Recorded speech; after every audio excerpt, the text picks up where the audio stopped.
اللہ کا پیغام۔ هذا القرآن يوحدنا لطريق الخير يوجهنا الله تعالى أنزله ورسول الله نحمده ونصلي على رسوله الكريم اما بعد فاعوذ باللہ من الشیطان الرجیم بسم اللہ الرحمن الرحیم وقالت طائفة من اہل الکتاب آمنوا بالذی انزل علی الذین آمنوا وجہ النہار واکفروا آخرہ لعلہم یرجعون صدق اللہ العظیم۔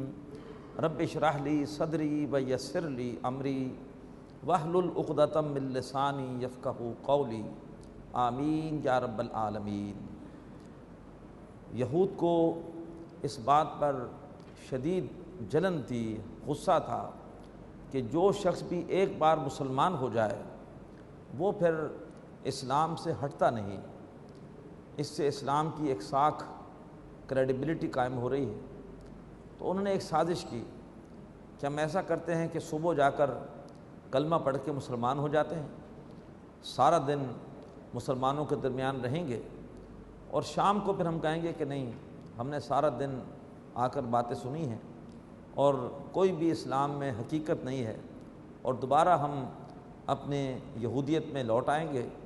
اس سے اسلام کی جو ساکھ بنی ہوئی ہے وہ ختم ہوگی، اور ممکن ہے کہ کچھ لوگ جن کے دلوں میں شکوک و شبہات ہوں وہ بھی ہمارے ساتھ اسلام چھوڑ کر اور دوبارہ اپنے سابقہ مذہب پر آ جائیں۔ اس سازش کا ذکر یہاں پر کیا جا رہا ہے۔ فرمایا وقالت طائفۃ من اہل الکتاب، اور اہل کتاب میں سے ایک جماعت نے یہ طے کیا آمنوا بالذی انزل علی الذین آمنوا وجہ النہار، ایمان لاؤ اس کلام پر جو کہ ان لوگوں پر نازل ہوا ہے جو ایمان لائے ہیں، وجہ النہار دن کے ابتدائی حصے میں، واکفروا آخرہ اور پھر اس کا انکار کر دو دن کے آخری حصے میں، لعلہم یرجعون شاید ان میں سے بھی کچھ لوگ پلٹ آئیں اور ہمارے ساتھ وہ بھی اسلام کو چھوڑ کر دوبارہ اپنے سابقہ مذہب کو اختیار کر لیں۔ ولا تؤمنوا الا لمن تبع دینکم، اور دیکھنا ہرگز نہ بات ماننا مگر اسی کی جو تمہارے دین کی پیروی کرے۔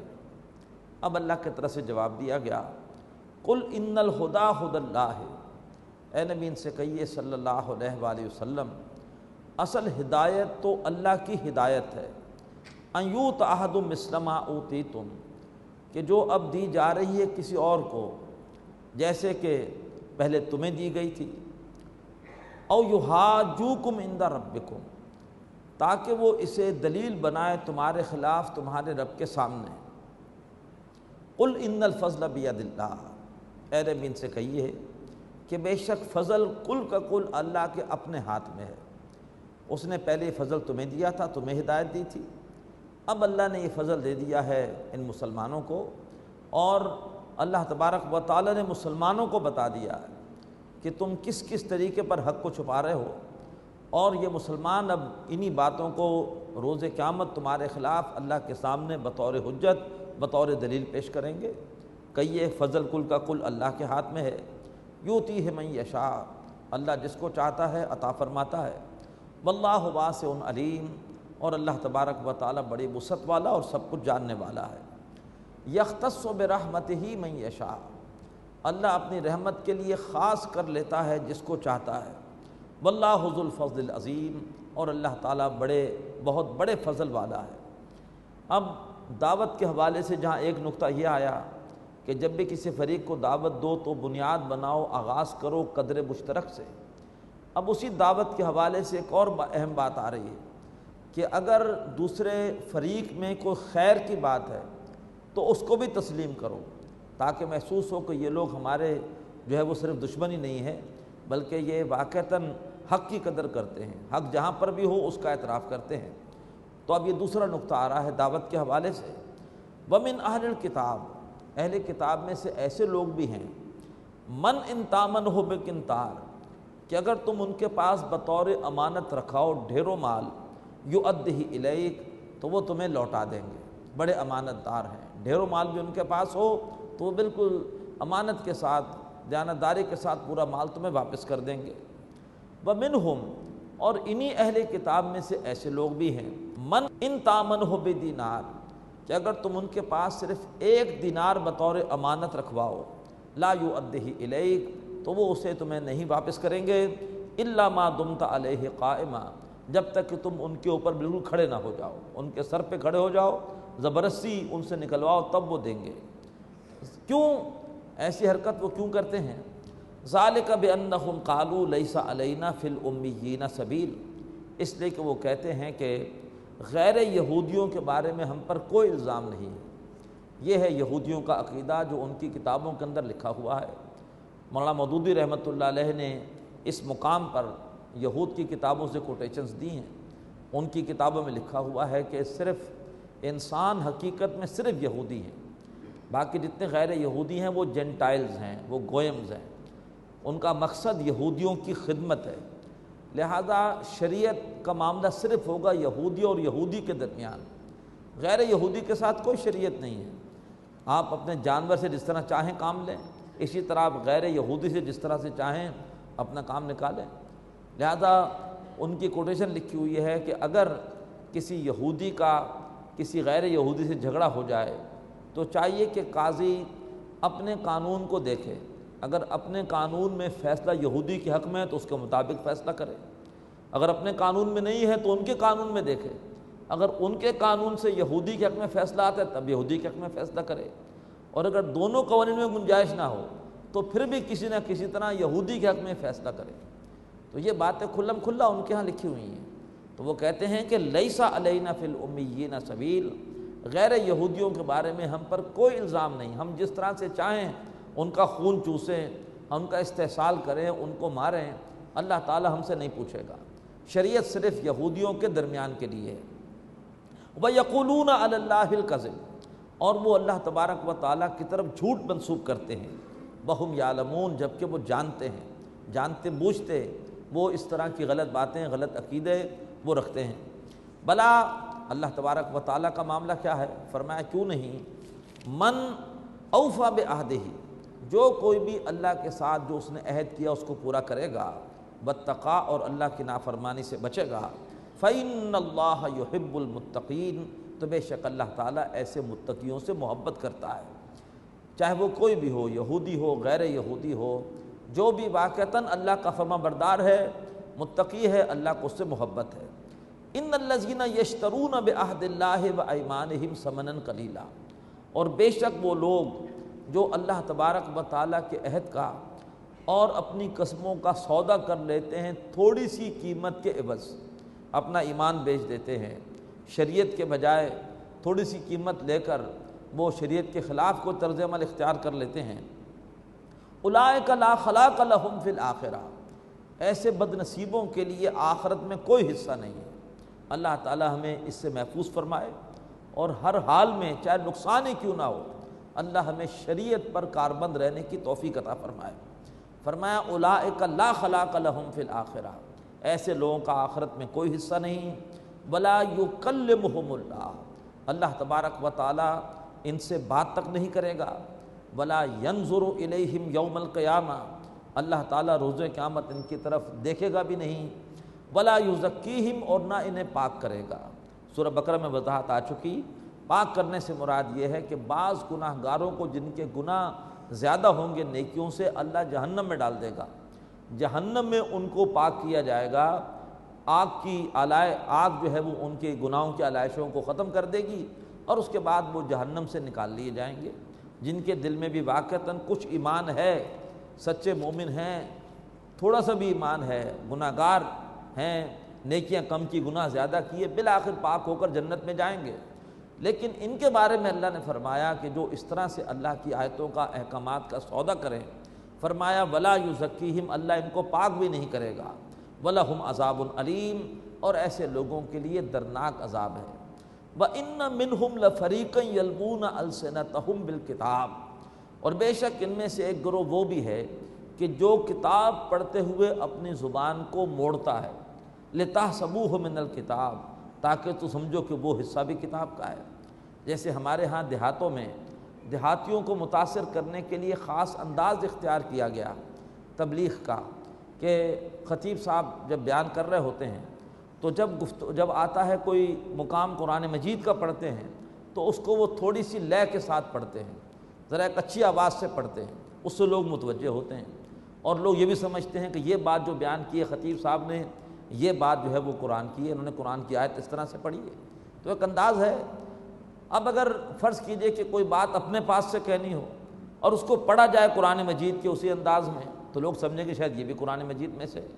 تو یہود کے علماء یہ کرتے تھے کہ وہ اپنی طرف سے باتیں اس طرح سے زبان موڑ کر کرتے تھے کہ لوگ سمجھتے تھے کہ شاید یہ حصہ بھی تورات میں لکھا ہوا ہے۔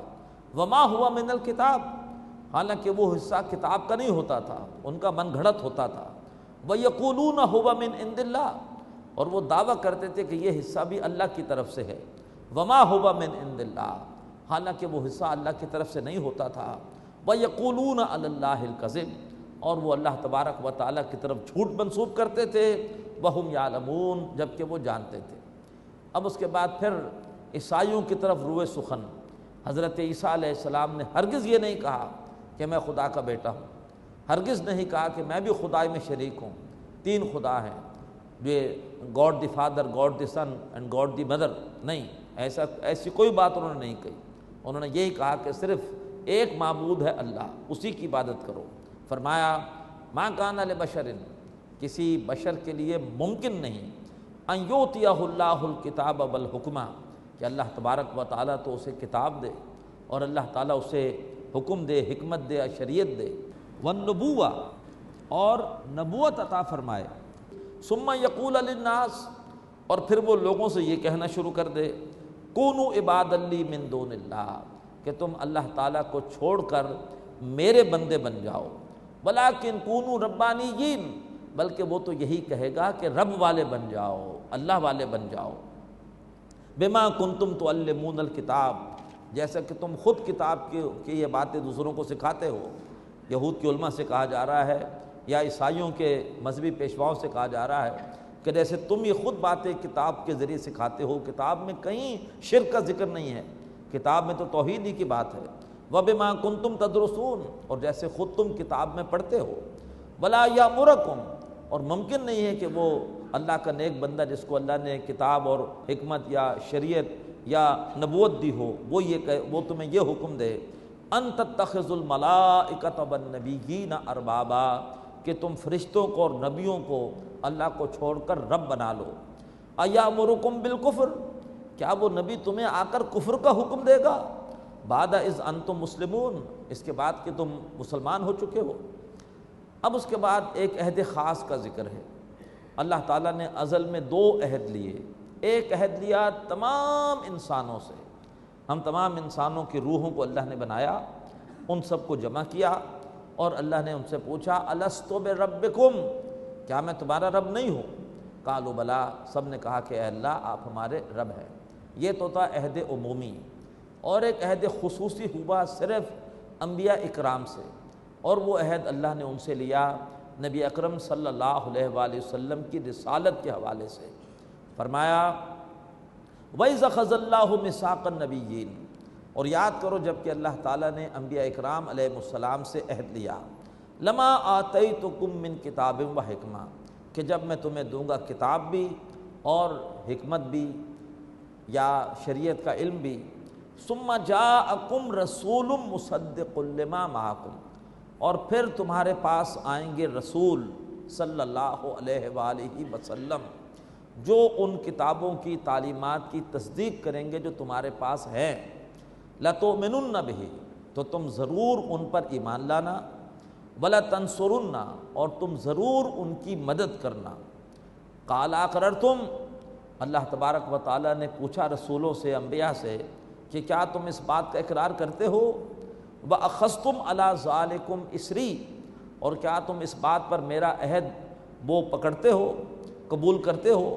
قالوا اقررنا، تمام رسولوں نے کہا کہ ہم اقرار کرتے ہیں کہ اگر ہماری موجودگی میں آخری رسول آ گئے ہم ان پر ایمان لائیں گے اور ہم ان کا ساتھ دیں گے، ان کی مدد کریں گے۔ قال فاشهدوا، تو اللہ نے فرمایا کہ پس گواہ رہو، وَأَنَا مَعَكُم مِّنَ الشَّاهِدِينَ، اور میں بھی تمہارے ساتھ گواہوں میں سے ہوں۔ اب جب کہ اللہ تعالیٰ جانتا تھا کہ نبی اکرم صلی اللہ علیہ وسلم کسی رسول کی موجودگی میں نہیں آئیں گے، تو پھر آخر اللہ تبارک و تعالیٰ نے یہ عہد کیوں لیا؟ تو حضرت عیسیٰ علیہ السلام کی آمد اسی آیت پر عمل کے حوالے سے ہوگی کہ جب حضرت عیسیٰ علیہ السلام آئیں گے تو اب وہ آ کر نبوت کا دعویٰ نہیں کریں گے، ان کا دور نبوت ختم ہو گیا۔ وہ تو آ کر کہیں گے کہ میں خود نبی اکرم صلی اللہ علیہ وسلم کو رسول مانتا ہوں، اور نماز کی امامت کے لیے بھی وہ امام مہدی انہی کو آگے کریں گے، خود نماز نہیں پڑھائیں گے، اور اب وہ اللہ کے رسول کی امتی کی حیثیت سے آئیں گے۔ لیکن ان کی آمد کا جو مقصد ہے وہ کیا ہے؟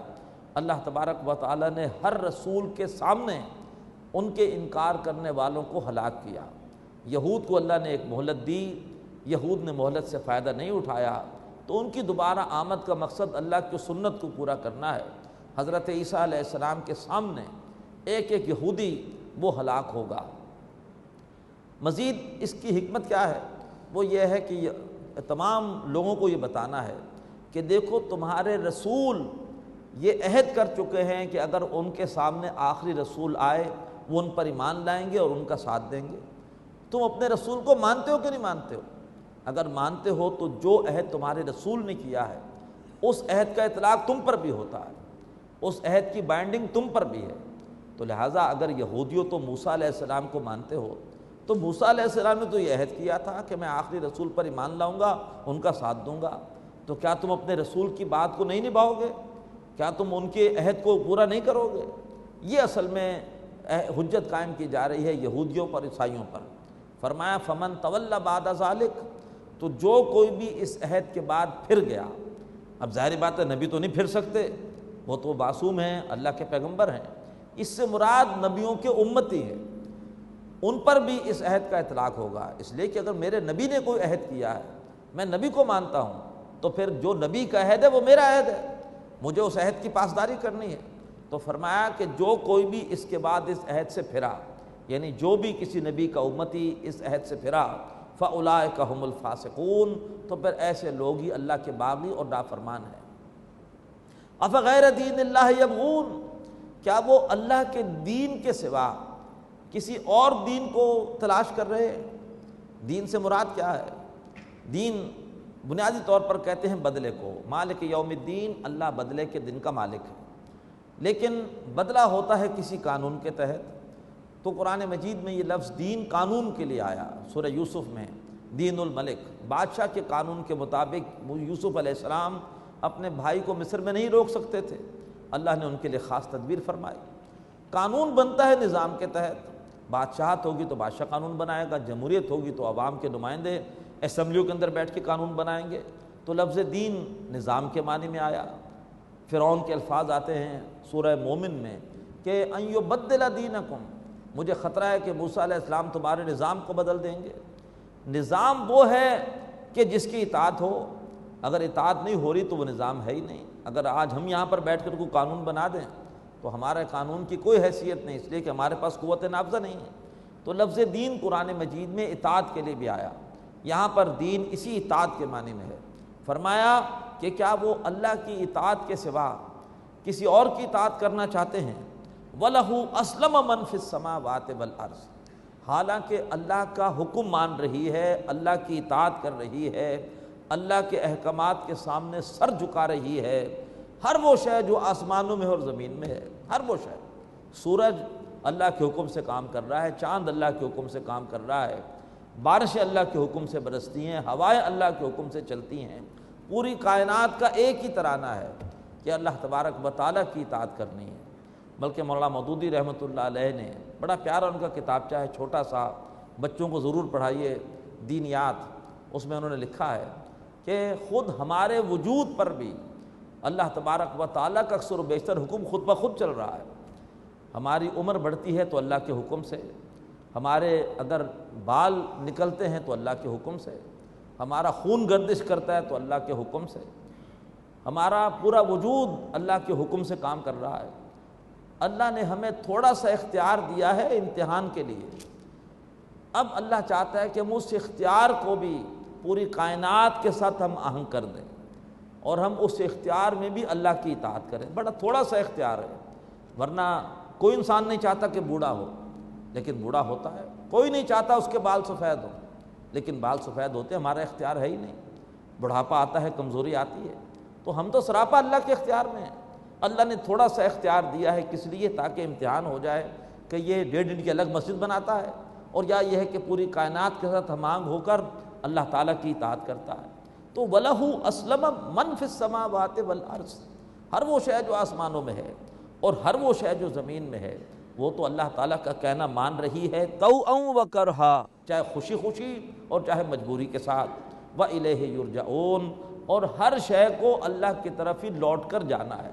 مجھے بھی جانا ہے، آپ کو بھی جانا ہے، وہاں پر فیصلہ ہو جائے گا کہ ہم نے اللہ کی اطاعت کے ساتھ اپنے آپ کو ہم آہنگ کیا، اور یا یہ ہے کہ ہم نے ایک الگ سے کوئی اور 1.5 انچ کی مسجد بنائی۔ قل، اے نبی ان سے کہیے صلی اللہ علیہ وسلم، آمنا باللہ، ہم ایمان لائے اللہ پر، وما انزل علینا، اور اس کلام پر جو ہم پر نازل کیا گیا، وما انزل علی ابراہیم و اسماعیل و اسحاق و یعقوب والاسباط، اور ہم ایمان لائے اس پر جو نازل کیا گیا ابراہیم پر اور اسماعیل پر اور اسحاق پر اور یعقوب پر اور ان کی اولادوں پر علیہ السلام، وما اوتی موسیٰ و عیسیٰ، اور ہم اس پر بھی ایمان لائے جو دیا گیا موسیٰ اور عیسیٰ علیہ السلام کو، والنبیون من ربہم، اور جو دیا گیا انبیاء اکرام کو علیہ السلام ان کے رب کی طرف سے، لا نفرق بین احد منہم، ہم انبیاء میں سے کسی ایک کو بھی جدا نہیں کرتے، ہم ہر نبی پر ایمان رکھتے ہیں، کسی ایک نبی کو بھی نہ ماننا انسان کو حالت کفر میں داخل کر دے گا۔ ہم نبیوں میں سے کسی ایک کو بھی علیحدہ نہیں کرتے، وَنَحْنُ لَهُ مُسْلِمُونَ، اور ہم اس اللہ تعالیٰ ہی کے فرما بردار ہیں۔ وَمَن يَبْتَغِ غَيْرَ الْإِسْلَامِ دِينًا، اور جس کسی نے بھی اسلام کے سوا کسی اور دین کو اختیار کیا، فَلَن يُقْبَلَ مِنْهُ، تو اللہ کے ہاں یہ قبول نہیں کیا جائے گا۔ اب دنیا میں واحد دین برحق اسلام ہے۔ یہ جو بین المذاہب کانفرنسیں ہوتی ہیں، یہ بہت بڑا ظلم ہے غیر مسلموں کے ساتھ۔ ہم بین المذاہب کانفرنسوں میں ہم کہتے ہیں کہ کوئی بات نہیں، اسلام بھی ایک مذہب ہے، یہودیت بھی ایک مذہب ہے، عیسائیت بھی ایک مذہب ہے، ہمیں مل جل کے رہنا چاہیے، ایک دوسرے کا احترام کرنا چاہیے۔ بلا شبہ ہمیں احترام تو کرنا چاہیے تمام انسانوں کا، لیکن یہ بتا دینا چاہیے کہ دین برحق صرف اسلام ہے۔ نہیں بتاتے تو ہم غیر مسلموں کے ساتھ دشمنی کر رہے ہیں، ان بیچاروں کے ساتھ زیادتی کر رہے ہیں۔ وہ سمجھیں گے کہ ٹھیک ہے ہم بھی حق پر ہیں، یہ بھی حق پر ہے۔ نہیں، حق پر صرف اسلام والے ہیں، اس کے علاوہ کوئی اور اب مذہب وہ حق پر نہیں ہے۔ تو یہ بہت بڑی دشمنی ہے انسانوں کے ساتھ کہ ان کے سامنے ہم حق کو واضح نہ کریں، ان کو بتائیں کہ اس وقت صرف دین اسلام ہی حق ہے، اس لیے کہ اس کی کتاب ہی محفوظ ہے، اصل شکل میں ہے، اور واحد اس اسلام کے پیغمبر ہیں حضرت محمد صلی اللہ علیہ وآلہ وسلم، کہ جن کی پوری سیرت محفوظ ہے، جس کی پیروی کی جا سکتی ہے۔ کسی پیغمبر کی سیرت محفوظ نہیں، اور کسی پیغمبر کی لائی ہوئی کتاب اس کا ٹیکسٹ محفوظ نہیں، تو لہٰذا دشمنی ہوگی، ظلم ہوگا، زیادتی ہوگی دوسرے مذاہب کے لوگوں کے ساتھ کہ ان کے سامنے حق کو واضح نہ کیا جائے۔ وَمَن يَبْتَغِ غَيْرَ الْإِسْلَامِ دِينًا، جس نے اسلام کے سوا کسی اور دین کو اختیار کیا، فَلَن يُقْبَلَ مِنْهُ، تو یہ ہرگز اس کی طرف سے قبول نہیں کیا جائے گا۔ وَهُوَ فِي الْآخِرَةِ مِنَ الْخَاسِرِينَ، اور وہ بدنصیب آخرت میں خسارہ اٹھانے والا ہوگا۔ تو نبی اکرم صلی اللہ علیہ وسلم کی آمد کے بعد وہی شخص آخرت میں کامیاب ہوگا جو آپ صلی اللہ علیہ وسلم پر ایمان لائے اور آپ کے لائے ہوئے دین کو قبول کرے۔ اب اس کے بعد ذرا عیسائیوں کی طرف پھر روئے سخن، کیف یہد اللہ قوما کفروا بعد ایمانہم، اللہ تعالیٰ اس قوم کو کیسے ہدایت دے کہ جس نے ایمان کے بعد کفر کیا۔ مسلمانوں سے پہلے مومن صرف عیسائی تھے، کیوں؟ اس لیے کہ وہ سارے پیغمبروں کو مانتے تھے۔ یہودی مومن نہیں تھے اسلام سے پہلے، وہ حضرت عیسیٰ علیہ السلام کے انکاری تھے۔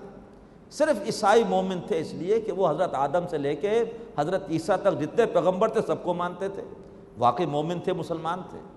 اب آخری نبی آ گئے صلی اللہ علیہ وآلہ وسلم، اگر وہ ان پر بھی ایمان لے آتے تو حدیث میں بھی آتا ہے، سورہ قصص میں بھی آتا ہے، اللہ ان کو دوہرا اجر دے گا۔ پہلے بھی مومن تھے، اب پھر دوبارہ مومن ہوئے ہیں، دوبارہ اسلام قبول کیا۔ لیکن یہ ہے کہ ان کی محرومی ان عیسائیوں کی جو آخری نبی پر ایمان نہیں لا رہے۔ تو فرمایا کیف یہد اللہ قوما کفروا بعد ایمانہم، اللہ تعالیٰ اس قوم کو کیسے ہدایت دے کہ جنہوں نے اپنے ایمان کے بعد کفر کیا، وشہدوا ان الرسول حق، اور وہ گواہی دیتے ہیں کہ رسول برحق ہے۔ ان کی کتابوں میں لکھا ہوا ہے۔ ایک راہب نے حضرت سلمان فارسی سے کہا تھا آخری رسول کھجوروں والی سرزمین میں آئیں گے، وہاں جاؤ، وہاں تمہیں ان کی قربت نصیب ہوگی۔ تو ان کی تو کتابوں میں اللہ کے رسول کی واضح نشانیاں لکھی ہوئی ہیں۔ اللہ کے رسول کیا، اللہ کے رسول کے صحابہ کی نشانیاں لکھی ہوئی ہیں۔ بیت المقدس جب فتح ہوا ہے تو عیسائی راہبوں نے کہا تھا ہماری کتابوں میں لکھا ہوا ہے کہ کون سا بادشاہ اس شہر کو فتح کرے گا۔ صحابہ نے پوچھا اس بادشاہ کی نشانیاں بتاؤ، جب بتائی تو کہا کہ یہ تو ہمارے خلیفہ حضرت عمر فاروق کی نشانیاں ہیں۔ عمر فاروق جب گئے ہیں بیت المقدس بغیر جنگ کے، انہوں نے بیت المقدس کی چابیاں ان کے حوالے کر دی۔ تو فرمایا کہ کیف یہد اللہ قوما کفروا بعد ایمانہم، اللہ تعالیٰ کیسے ہدایت دے اس قوم کو جس نے اپنے ایمان کے بعد کفر کیا۔ وشہدوا ان الرسول حق، اور گواہی دی کہ رسول برحق ہیں۔ وجاءہم البینات، اور وہ رسول ان کے پاس واضح تعلیمات دے کر آئے ہیں۔